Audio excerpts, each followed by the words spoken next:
recouvrement de Jésus au temple. Fruit du mystère, la recherche de Dieu en toutes choses. Chaque année, les parents de Jésus se rendaient à Jérusalem pour la fête de la Pâque. Quand il eut 12 ans, ils montèrent en pèlerinage suivant la coutume. À la fin de la fête, comme ils s'en retournaient, le jeune Jésus resta à Jérusalem à l'insu de ses parents. Pensant qu'il était dans le convoi des pèlerins, ils firent une journée de chemin avant de le chercher parmi leurs parents et connaissances. Ne le trouvant pas, ils retournèrent à Jérusalem en continuant à le chercher. C'est au bout de 3 jours qu'ils le trouvèrent dans le temple, assis au milieu des docteurs de la loi. Il les écoutait et leur posait des questions. Et tous ceux qui l'entendaient s'extasiaient sur son intelligence et sur ses réponses. En le voyant, ses parents furent frappés d'étonnement, et sa mère lui dit : « Mon enfant, pourquoi nous as-tu fait cela ? Vois comme ton père et moi nous avons souffert en te cherchant. » Il leur dit : « Comment se fait-il que vous m'ayez cherché ? Ne saviez-vous pas qu'il me faut être chez mon père ? » Mais ils ne comprirent pas ce qu'il leur disait. Il descendit avec eux pour se rendre à Nazareth, et il leur était soumis. Sa mère gardait dans son cœur tous ces événements. Quant à Jésus, il grandissait en sagesse, en taille et en grâce, devant Dieu et devant les hommes. Prions pour que tous, malades et soignants, soyons sans cesse à la recherche de Dieu en toutes choses, que nous puissions y gagner plus de sagesse et de simplicité. Notre Père qui es aux cieux, que ton nom soit sanctifié, que ton règne vienne, que ta volonté soit faite sur la terre comme au ciel. Donne-nous aujourd'hui notre pain de ce jour. Pardonne-nous nos offenses, comme nous pardonnons aussi à ceux qui nous ont offensés. Et ne nous laisse pas entrer en tentation, mais délivre-nous du mal. Je vous salue Marie, pleine de grâce. Le Seigneur est avec vous. Vous êtes bénie entre toutes les femmes, et Jésus, le fruit de vos entrailles, est béni. Sainte Marie, Mère de Dieu, priez pour nous pauvres pécheurs, maintenant et à l'heure de notre mort. Amen. Je vous salue Marie, pleine de grâce. Le Seigneur est avec vous. Vous êtes bénie entre toutes les femmes, et Jésus, le fruit de vos entrailles, est béni. Sainte Marie, Mère de Dieu, priez pour nous pauvres pécheurs, maintenant et à l'heure de notre mort. Amen. Je vous salue Marie, pleine de grâce. Le Seigneur est avec vous. Vous êtes bénie entre toutes les femmes, et Jésus, le fruit de vos entrailles, est béni. Sainte Marie, Mère de Dieu, priez pour nous pauvres pécheurs, maintenant et à l'heure de notre mort. Amen. Je vous salue Marie, pleine de grâce. Le Seigneur est avec vous. Vous êtes bénie entre toutes les femmes, et Jésus, le fruit de vos entrailles, est béni. Sainte Marie, Mère de Dieu, priez pour nous pauvres pécheurs, maintenant et à l'heure de notre mort. Amen. Je vous salue Marie, pleine de grâce. Le Seigneur est avec vous. Vous êtes bénie entre toutes les femmes, et Jésus, le fruit de vos entrailles, est béni. Sainte Marie, Mère de Dieu, priez pour nous pauvres pécheurs, maintenant et à l'heure de notre mort. Amen. Je vous salue Marie, pleine de grâce. Le Seigneur est avec vous. Vous êtes bénie entre toutes les femmes, et Jésus, le fruit de vos entrailles, est béni. Sainte Marie, Mère de Dieu, priez pour nous pauvres pécheurs, maintenant et à l'heure de notre mort. Amen. Je vous salue Marie, pleine de grâce. Le Seigneur est avec vous. Vous êtes bénie entre toutes les femmes, et Jésus, le fruit de vos entrailles, est béni. Sainte Marie, Mère de Dieu, priez pour nous pauvres pécheurs, maintenant et à l'heure de notre mort. Amen. Je vous salue Marie, pleine de grâce. Le Seigneur est avec vous. Vous êtes bénie entre toutes les femmes, et Jésus, le fruit de vos entrailles, est béni. Sainte Marie, Mère de Dieu, priez pour nous pauvres pécheurs, maintenant et à l'heure de notre mort. Amen. Je vous salue Marie, pleine de grâce. Le Seigneur est avec vous. Vous êtes bénie entre toutes les femmes, et Jésus, le fruit de vos entrailles, est béni. Sainte Marie, Mère de Dieu, priez pour nous pauvres pécheurs, maintenant et à l'heure de notre mort. Amen. Je vous salue Marie, pleine de grâce. Le Seigneur est avec vous.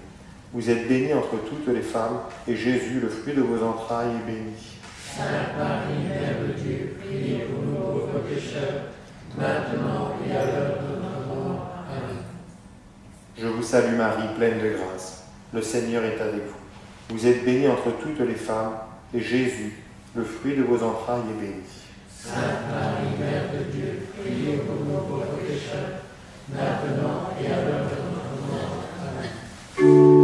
Gloria Patri et Filio et Spiritui Sancto, sicut erat in principio et nunc et semper et in saecula saeculorum. Amen.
Bonsoir à tous et bienvenue à chacun et chacune pour cette nouvelle étape de notre neuvaine.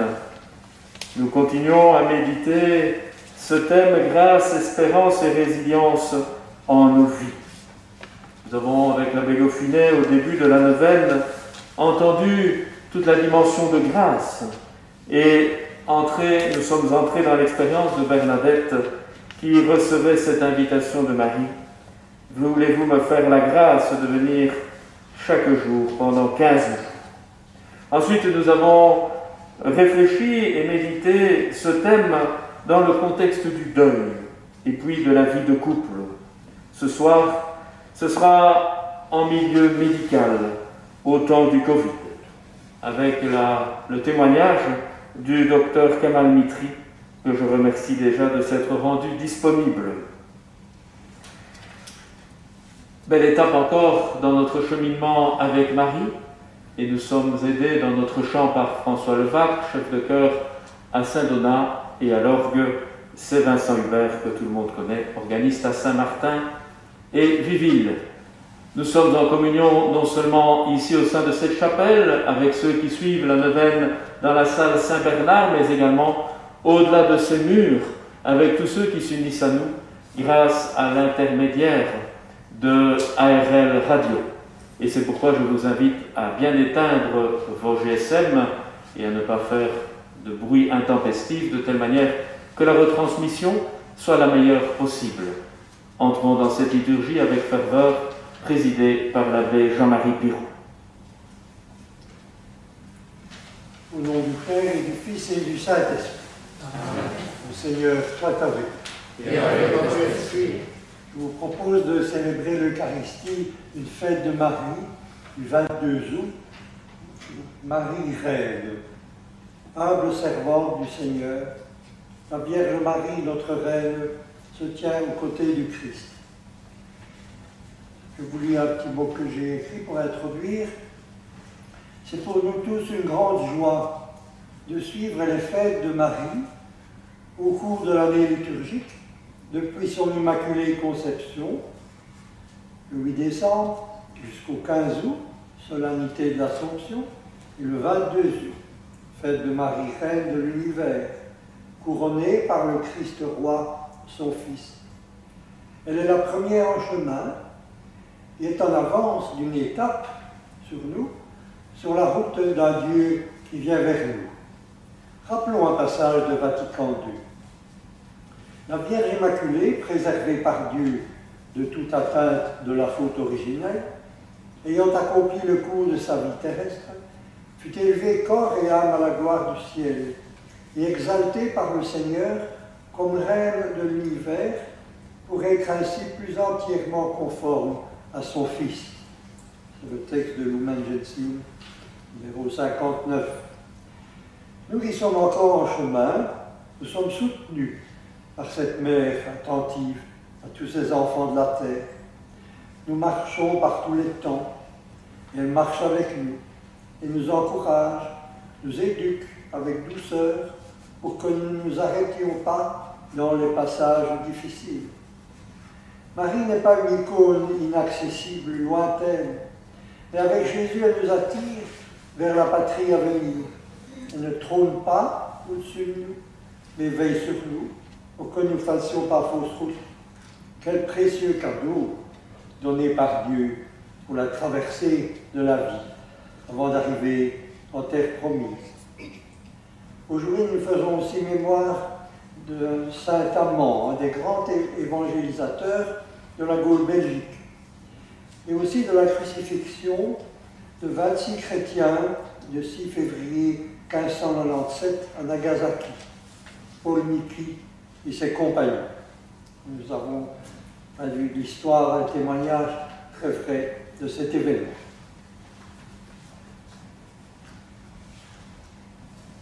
Nous reconnaissons que nous sommes pécheurs, et comme Sainte Bernadette priait avant de mourir, prie pour moi, pauvre pécheresse.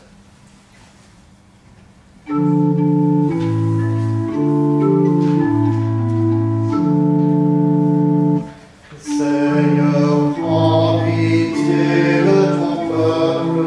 Seigneur, prends pitié. Seigneur, prends pitié de ton peuple. Seigneur, prends pitié. Ô Christ, prends pitié de ton peuple. Ô Christ, prends pitié. Ô Christ, prends pitié de ton peuple. Ô Christ, prends pitié. Seigneur, prends pitié de ton peuple. Seigneur, prends pitié. Seigneur, prends pitié de ton peuple. Seigneur, prends pitié. Que Dieu Tout-Puissant, dans son amour, nous fasse miséricorde, qu'il nous pardonne nos péchés et nous conduise à la vie éternelle. Amen. Prions. Dieu qui a voulu que la mère de ton Fils soit notre mère et notre reine, fait que, soutenus par son intercession, nous obtenions dans le ciel la gloire promise à tes enfants par Jésus le Christ, notre Seigneur. Amen.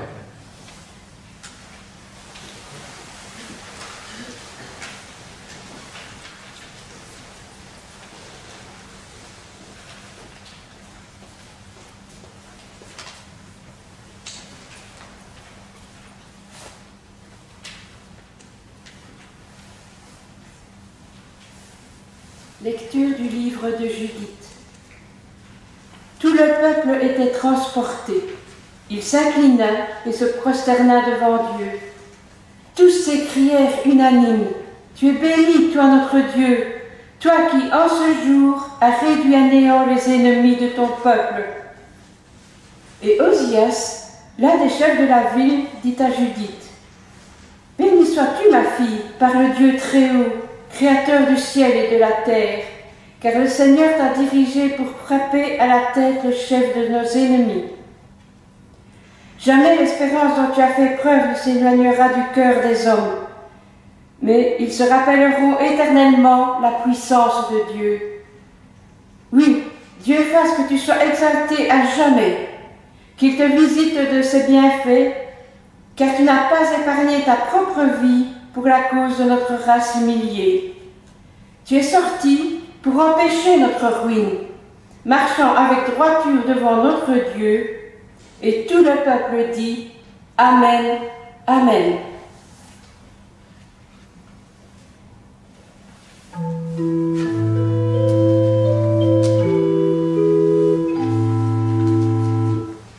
Bénis le Seigneur, ô mon âme, n'oublie aucun de ses bienfaits.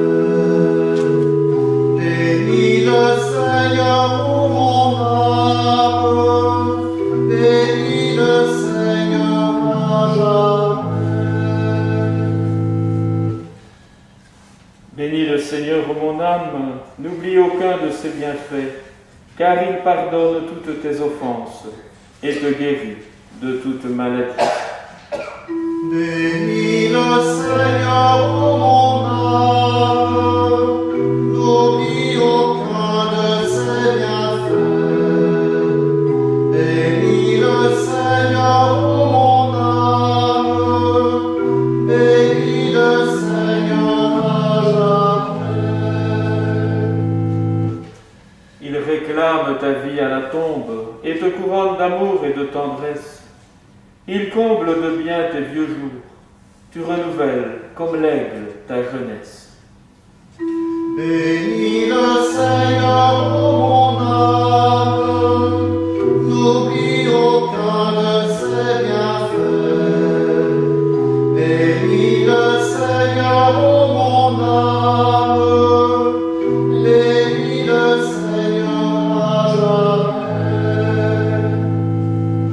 Le Seigneur est tendresse et pitié, lent à la colère et plein d'amour. Bénis le Seigneur, ô mon âme, n'oublie aucun de ses bienfaits. Bénis le Seigneur, ô mon âme, bénis le Seigneur à jamais.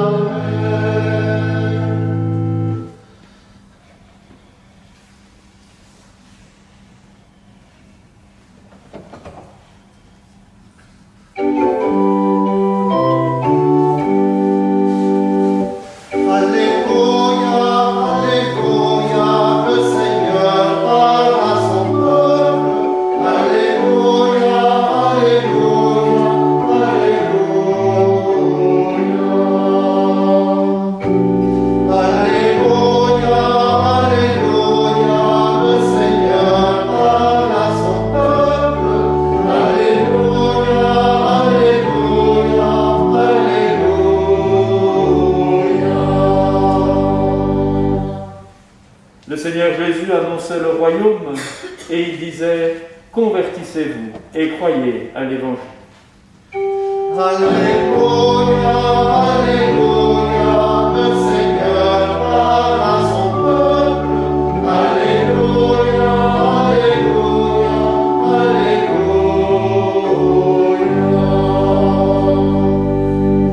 Le Seigneur soit avec vous. Et avec votre esprit. Évangile de Jésus-Christ selon saint Matthieu. Gloire à toi, Seigneur. En ce temps-là, quand Jésus apprit l'arrestation de Jean le Baptiste, il se retira en Galilée. Il quitta Nazareth et vint habiter à Capharnaüm, ville située au bord de la mer de Galilée, dans les territoires de Zabulon et de Nephthali. C'était pour que soit accomplie la parole prononcée par le prophète Isaïe. Pays de Zabulon et pays de Nephtali, route de la mer et pays au-delà du Jourdain, Galilée des nations. Le peuple qui habitait dans les ténèbres a vu une grande lumière. Sur ceux qui habitaient dans le pays de l'ombre, dans le pays et l'ombre de la mort, une lumière s'est levée. À partir de ce moment, Jésus commença à proclamer « Convertissez-vous, car le royaume des cieux est tout proche. » Jésus parcourait toute la Galilée. Il enseignait dans leur synagogue, proclamait l'évangile du royaume, guérissait toute maladie et toute infirmité dans le peuple. Sa renommée se répandit dans toute la Syrie. On lui amena tous ceux qui souffraient, atteints de maladies et de tourments de toutes sortes, possédés, épileptiques, paralysés, et il les guérit. De grandes foules le suivirent, venus de la Galilée, de la Décapole, de Jérusalem, de la Judée et de l'autre côté du Jourdain. Acclamons cette parole de Dieu. Louange à toi, Seigneur Jésus.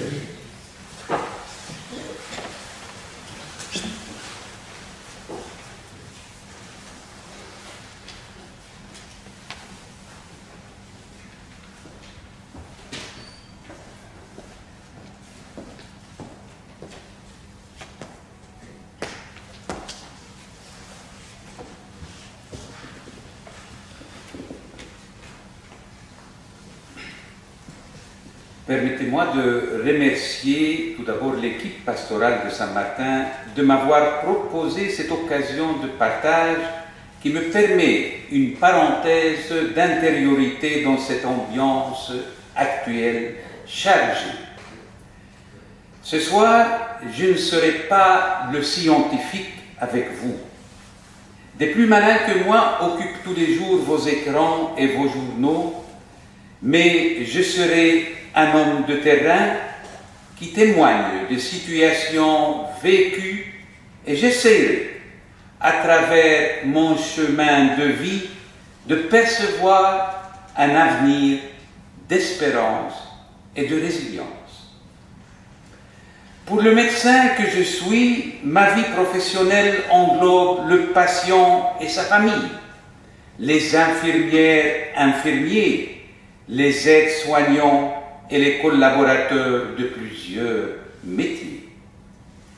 Vous, comme moi, et comme dans tous les pays occidentaux, nous avions une confiance absolue dans notre système de santé.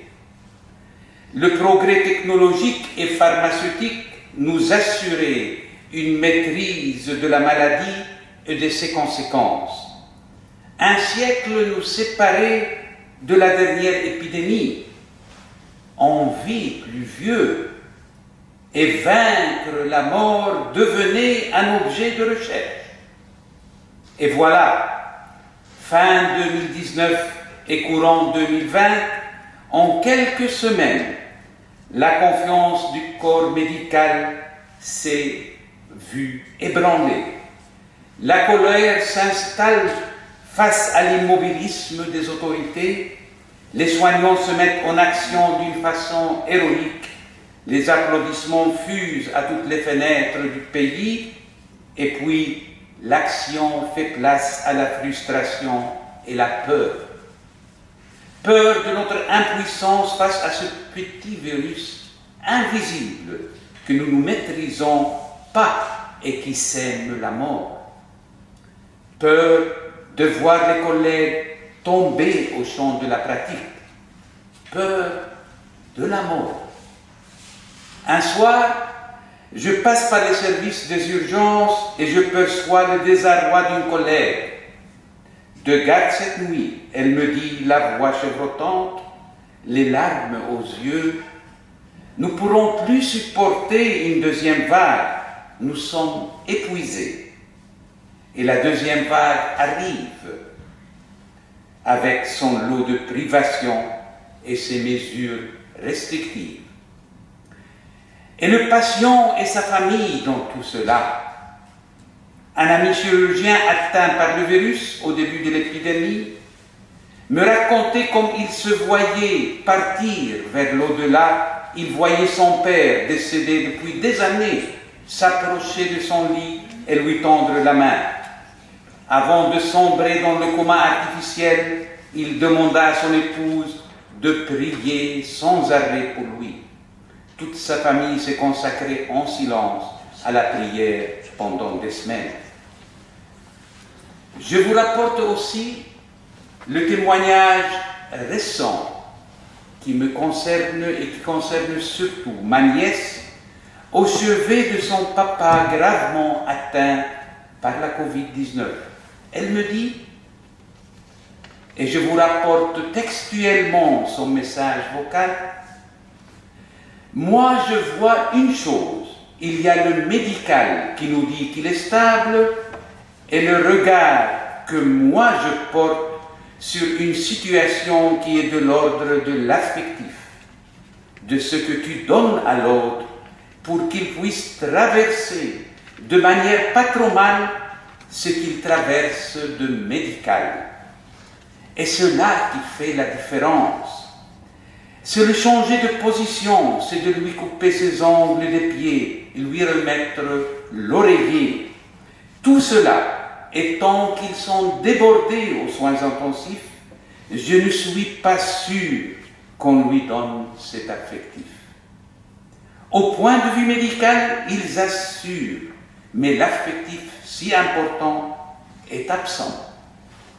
Je suis apaisé de lui avoir tenu la main, de l'avoir serré fort et de lui avoir dit combien il était aimé.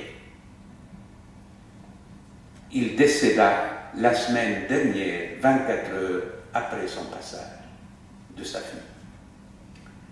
L'inquiétude pour l'avenir et le défaitisme envahissent les combattants de l'épidémie. Nous, médecins et scientifiques, et tout le personnel qui sont habitués à programmer et à maîtriser les événements, nous les subissons. Le virus nous dépasse par des longueurs et nous sommes épuisés à courir derrière. Nous sommes tous à la recherche de lueurs d'espoir. Mais que sont-ils, ces lueurs d'espoir? Dans mon contact avec l'entourage, et spécialement avec les patients, je constate leur volonté d'interroger sur leur maladie en général et m'interpeller à propos des moyens de préserver la santé, les vaccins, les nouveaux médicaments et parfois, plus rare, sur le sens de la vie. Je redécouvre ainsi, moi-même, le plaisir et la richesse des colloques singuliers que la routine de la pratique les mettait en parenthèse.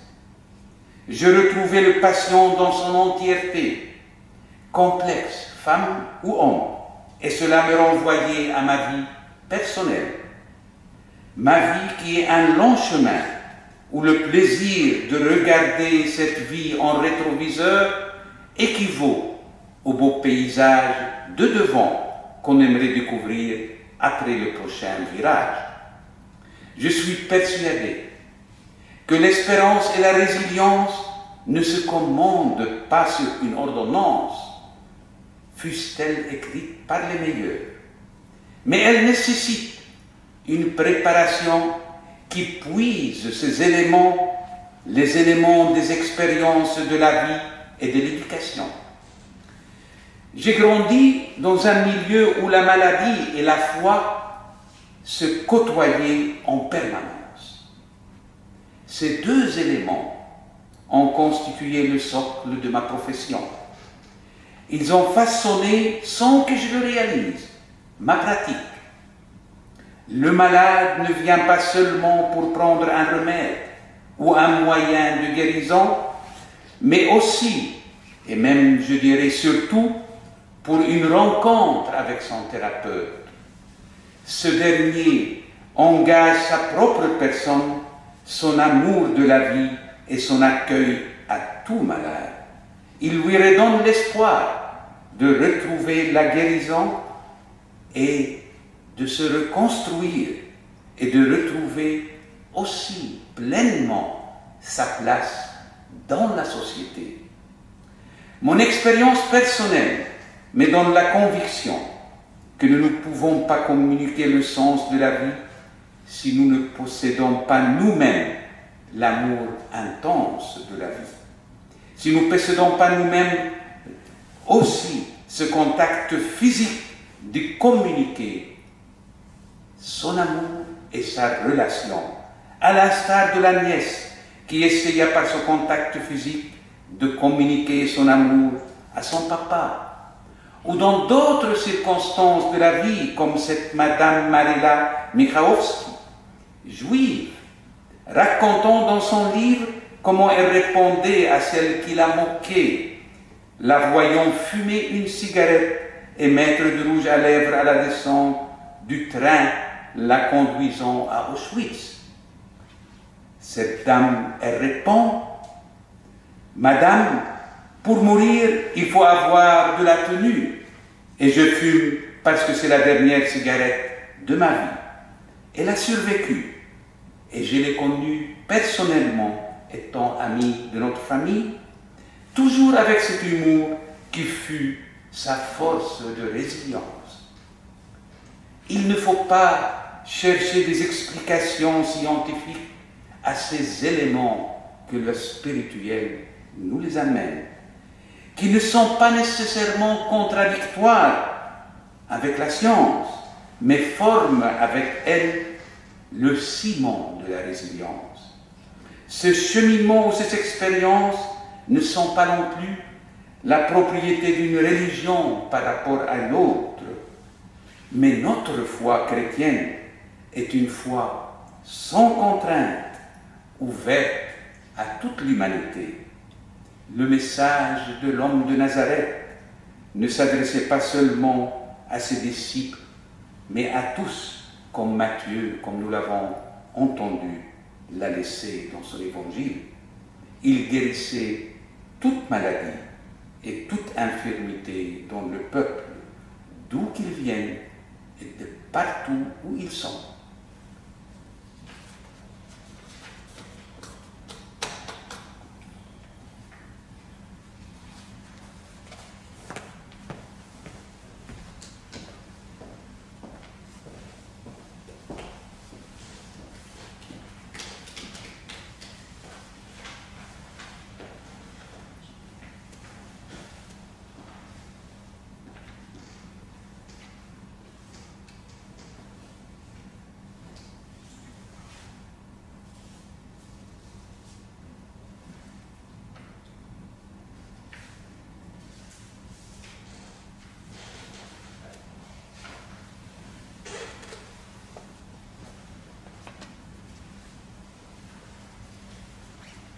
Chaque jour de cette neuvaine, nous prions aussi pour une des paroisses de notre secteur pastoral. Aujourd'hui, nous prions tout particulièrement pour la paroisse de Stockholm. La collecte qui sera faite parmi vous sera consacrée au bon fonctionnement de la communauté ici à Saint-Bernard et à ses initiatives. On me faisait remarquer qu'avec l'absence de messe, les finances n'étaient pas au beau fixe comme un peu partout. Donc votre générosité sera la bienvenue. Merci.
En célébrant la mémoire de la bienheureuse Vierge Marie, nous t'apportons nos offrandes, Seigneur, et nous te supplions que Jésus-Christ, dans son amour pour les hommes, vienne à notre secours. Lui qui s'est offert sur la croix comme une victime pure, lui qui est vivant maintenant avec toi dans la communion de l'Esprit pour les siècles des siècles. Amen. Le Seigneur soit avec vous. Et avec votre esprit. Élevons notre cœur. Rendons grâce au Seigneur notre Dieu. Cela est juste et bon.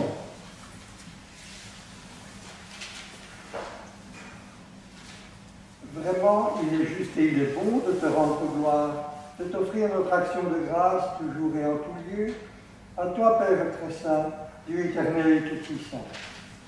En ce jour où nous célébrons la bienheureuse Vierge Marie, notre Reine de l'univers, nous voulons te chanter, te bénir et te glorifier, car elle a conçu ton Fils unique lorsque le Saint-Esprit l'a couvri de son ombre. Et gardant pour toujours la gloire de sa virginité, elle a donné au monde la lumière éternelle, Jésus-Christ notre Seigneur. C'est par lui que les anges célèbrent ta grandeur, que les esprits bienheureux adorent ta gloire, que s'inclinent devant toi les puissances d'en haut, et tressaillent même allégresse les innombrables créatures des cieux. À leur hymne de louange, laisse-nous joindre nos voix pour chanter et proclamer.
Avec la puissance de l'Esprit Saint, et tu ne cesses de rassembler ton peuple, afin qu'il te présente partout dans le monde une offrande pure.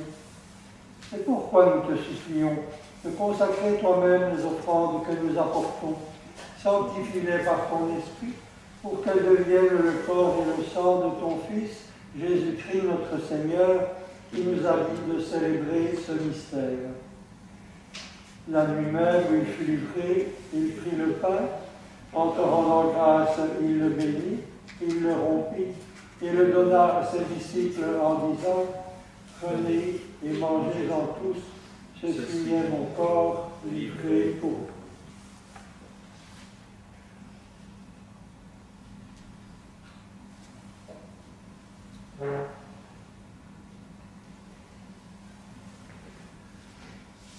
De même, à la fin du repas, il prit la coupe, nous rendant grâce, il la bénit et la donna à ses disciples en disant, « Prenez et buvez-en tous, car ceci est la coupe de mon sang, le sang de l'alliance nouvelle et éternelle, qui sera versé pour vous et pour la multitude en rémission des péchés. Vous ferez cela en mémoire de moi. »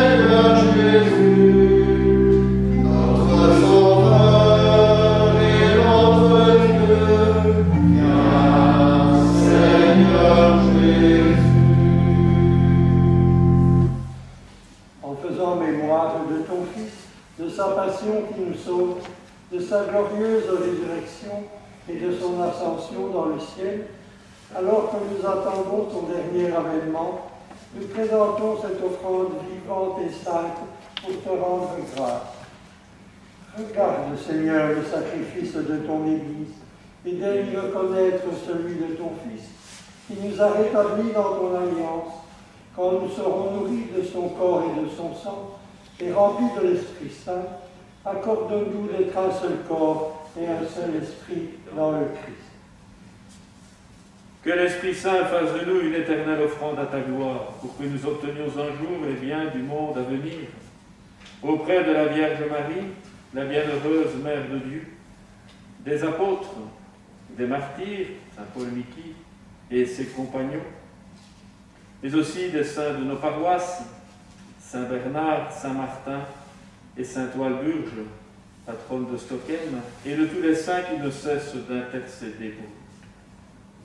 Et maintenant, nous te supplions, Seigneur, par le sacrifice qui nous réconcilie avec toi, étends au monde entier le salut et la paix.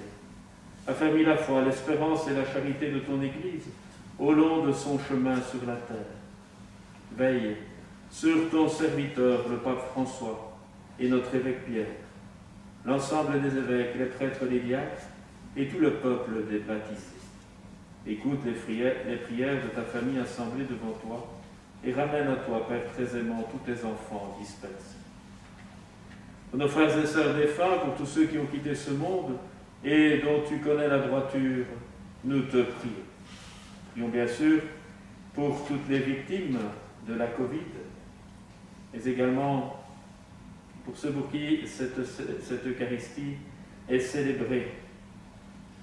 André Franck, le défunt de la famille Franck Connard, les défunts de la famille Lemerc Alain et Paul Fous. Reçois-les dans ton royaume où nous espérons être comblés de ta gloire, tous ensemble et pour l'éternité, par le Christ notre Seigneur, par qui tu donnes au monde toute grâce et tout bien.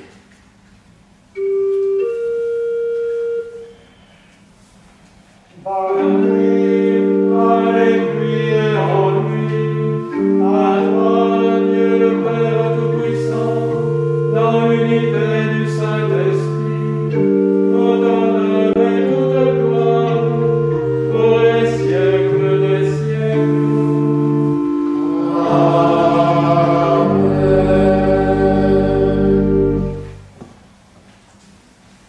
C'est grâce au oui de Marie que Jésus nous a été donné et qui nous a dit mon Père et aussi votre Père. Notre Père qui es aux cieux, que ton nom soit sanctifié, que ton règne vienne, que ta volonté soit faite sur la terre comme au ciel. Donne-nous aujourd'hui notre pain de ce jour. Pardonne-nous nos offenses, comme nous pardonnons aussi à ceux qui nous ont offensés. Et ne nous laisse pas entrer en tentation, mais délivre-nous du mal. Délivre-nous de tout mal, Seigneur, spécialement de ce mal qui blesse toute la planète, mais aussi les guerres et toutes les sortes de maux. Donne la paix à notre temps, fais naître la paix dans le cœur de tous les hommes.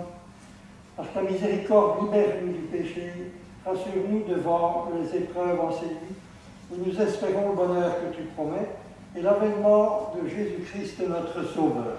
Car c'est à toi qu'appartiennent le règne, la puissance et la gloire, pour les siècles des siècles. Seigneur Jésus-Christ, tu as dit à tes apôtres, je vous laisse la paix, je vous donne ma paix. Ne regarde pas nos péchés, mais la foi de ton Église. Pour que ta volonté s'accomplisse, donne-lui toujours cette paix, conduis-la vers l'unité parfaite, toi qui règnes pour les siècles des siècles. Amen. Que la paix du Seigneur soit toujours avec vous. Et avec votre esprit. Faites passer la paix en dehors de l'Église, dans la famille, partout.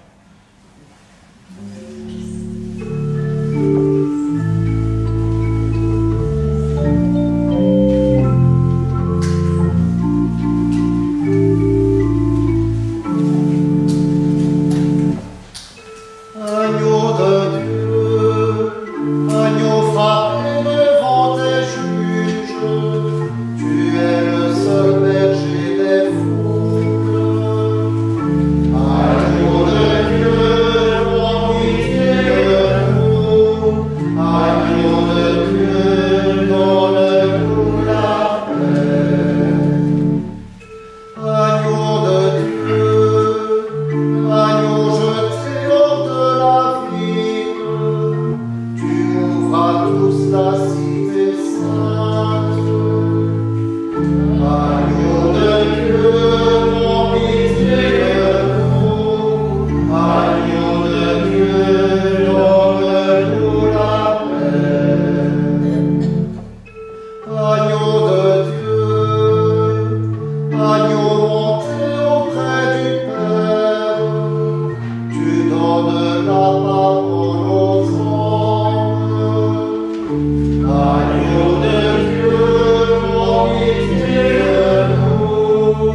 Agneau de Dieu, donne-nous la paix. Dieu ne fait pas les choses à moitié, il nous a donné son Fils sur la croix et il nous le donne encore ici. Heureux les invités au repas du Seigneur, c'est l'agneau de Dieu qui enlève le péché du monde. Seigneur, je ne suis pas digne de te recevoir, mais dis seulement une parole et je serai guéri. Quand le sang de Christ nous garde pour la vie éternelle.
Partageons les mots qui viennent, partageons le pain de l'espoir, partageons le sel et la lumière, et nos vies auront un goût de joie, pour que tout homme en tout jour de la fête, pour que tout âge ait sa part de bonheur, que la porte de nos cœurs soit ouverte, que la porte de nos cœurs soit ouverte.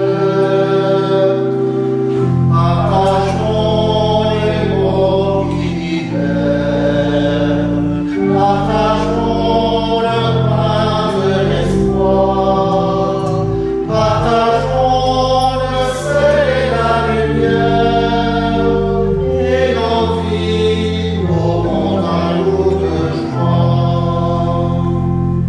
pour que s'éloigne le froid des méfiances, pour que se lève un grand vent de douceur, que la foi dans l'amitié nous rassemble, que la foi dans l'amitié nous rassemble. Partageons les mots qui libèrent, partageons le pain de l'espoir, partageons le sel et la lumière, et nos vies auront un goût de joie, pour que l'amour soit le vin sur nos tables, pour qu'on y boive un marron toujours frais, que la soif renouveau nos travail, que la soif renouveau nos travail. Partageons les mots qui libèrent, partageons le pain de l'espoir.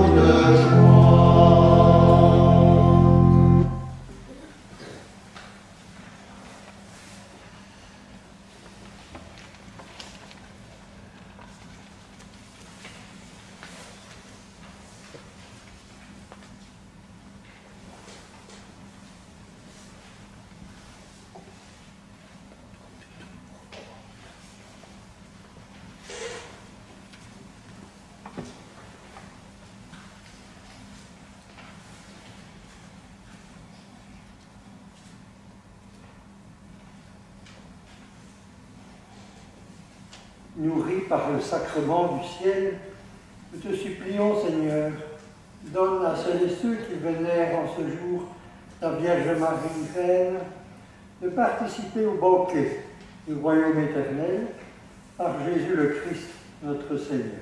Amen.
Quelques annonces pour la vie de nos paroisses.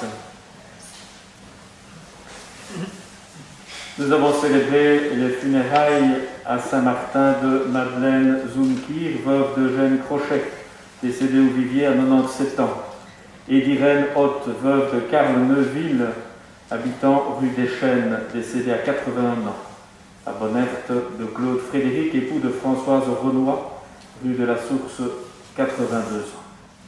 Nous célébrerons la semaine prochaine à Stockholm le baptême d'Ilan Melchior. Alors cette semaine, il y a des rendez-vous. L'équipe de proximité de Saint-Martin, Saint-Bernard et Riville, ce mercredi à 9h15. À 20h, ce sera l'équipe liturgique. Et vendredi, l'équipe pastorale d'Arlon. Tout cela en visioconférence. Bien sûr, notre neuvaine se poursuit. Alors demain, nous irons à l'église Saint-Martin. Alors attention, ce sera la messe à 18h et la messe sera suivie du chapelet. Étant donné que l'on multiplie les messes en raison des petits nombres autorisés, il y a une messe déjà à 17h juste avant. Donc ce sera d'abord à 18h la messe de la neuvaine, suivie du chapelet. Et nous écouterons le témoignage de l'abbé Cyril Bachelard, Grâce, espérance et résilience dans la maladie. Et à partir de lundi, nous revenons ici à Saint-Bernard à 18h. J'annonce déjà que le jeudi 11, ce sera la clôture de la neuvaine, mais c'est aussi la journée de l'adoration de Jésus Eucharistie pour la paroisse Saint-Martin. Alors attention, la chapelle d'Emmaüs n'étant pas accessible parce que trop exiguë, une partie de cette journée se vivra ici à Saint-Bernard. À 9h30, il y aura la prière du matin avec exposition du Saint-Sacrement. Prière silencieuse, accessible toute la journée jusqu'à 16h30, où seront chantés les vêpres et le salut au Saint-Sacrement ici à Saint-Bernard. Tandis que la messe de clôture de la neuvaine sera célébrée à Saint-Martin, à 18h le chapelet et à 18h20 l'Eucharistie solennelle présidée par l'abbé Paul Hansen, curé de Saint-Donat. Voilà pour les informations. Je tiens à remercier Frédéric qui nous a aidé à méditer le chapelet, Frédéric Robin. Je remercie Kamal Mitri pour son témoignage extrêmement profond et interpellant. Je remercie tous les techniciens qui permettent à ceux qui ne sont pas avec nous de vivre tout de même en profonde communion cette neuvaine, que ce soit via la radio ou également via les YouTube ou encore Facebook. Je vous invite à poursuivre cette journée, cette soirée toute habitée de ce que nous avons célébré. J'écoutais ce matin une musicienne qui disait « Puisqu'on ne sait plus faire arriver la musique dans les oreilles, dans des salles de concert, eh bien, faisons-les arriver à la maison. » Le Seigneur soit avec vous. Et avec votre esprit. Que Dieu Tout-Puissant nous bénisse, le Père, le Fils et le Saint-Esprit. Amen. Allez dans la paix du Christ. Nous rendons grâce à Dieu.